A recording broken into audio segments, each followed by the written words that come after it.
Recovery Cafe is best known for serving people who are struggling with substance use and mental health challenges. But this fall, they're tackling screen addiction with a series of webinars. Their next presenter is Dr. Dmitri Christakis from Seattle Children's. Now, he became a leading researcher on screens and child development after his own son's behavior piqued his interest. I was a researcher in child health before I became a parent. And now 23 years ago, my son was born, and I took a month of paternity leave, his third month of life. So my wife went back to work after 2 months. I was walking around the house, bouncing on a ball, holding my 3-month-old, watching more daytime television to keep myself entertained than I ever had before. And I noticed that he was interested in what I was watching. And I was curious as a pediatrician why he would be curious, because he, as much as I'd like to believe that my 3-month-old could understand CNN, it was obvious that he did not. And yet he was mesmerized by it. And so I grew very interested in what the effects of watching television might be on children.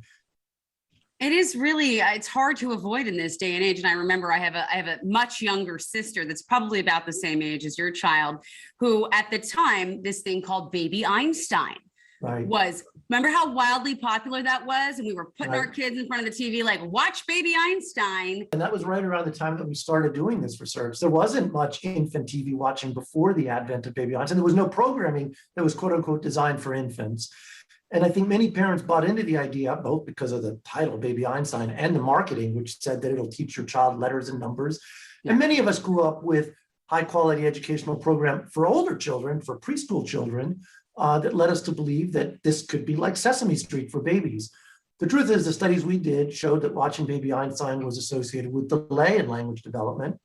And more importantly, that early viewing of television, and when we did these studies, it was just television because there weren't touchscreens back then, was associated with decreased attention spans later in life. And that's what we found.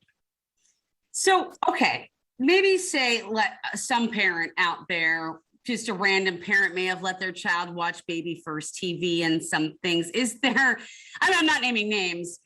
Is there any way to go back, doctor? I mean, is there any way to, rewind this thing? Yeah, I mean, in some respects, the wiring that happens in children's brains early on is maintained and is essential. You can't kind of rewire them. Your baby's brain triples in size in the first 2 years of life, and it's doing that in direct response to external stimulation. So everything, every interaction you have with your child is building that architecture. But look, the truth is that yes, children are resilient and their brains maintain a fair amount of plasticity. So I don't think parents should feel guilty, especially because most parents were sort of misinformed about the effects of early media viewing. I think there are a lot of things they can do going forward. Mm-hmm. But the big concern that I have around screen use in general, and it does start in infancy, because 90% of children in the United States are watching television regularly before the age of 18 months. So it's a very common, and this predates apps. It's hard to deny that there was a point during the pandemic that kids couldn't have done the basic things like learning or connecting with their friends without screens. So how do we walk back from that? I agree. And to be honest, myself, along with a lot of other media researchers, when we were asked early in the pandemic, because I think many parents were concerned, right? They're like, Dr. Christakis, for 20 years, you've been telling me, watch out for how much screen time your kids are consuming. And now you're telling us they need to be on the screen 18 hours a day or 16 hours a day.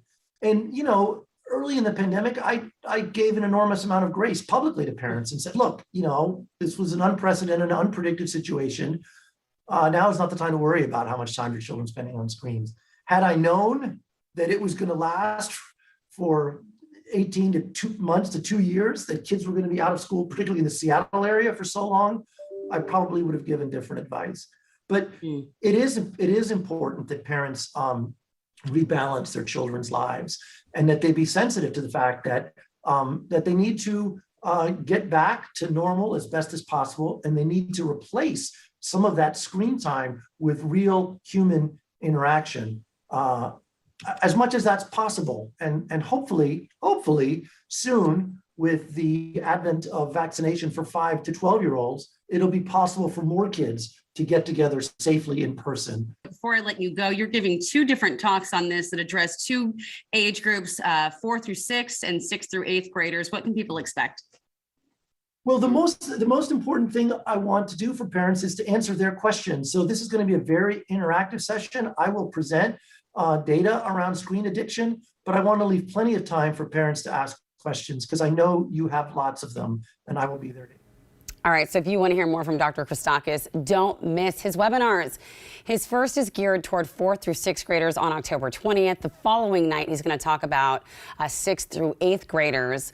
Both start at 7 p.m., and they're both free, by the way. Just register at the website on your screen. As soon as I get done with this, I'm registering. Even if my kids aren't in 4th grade, I'll be there.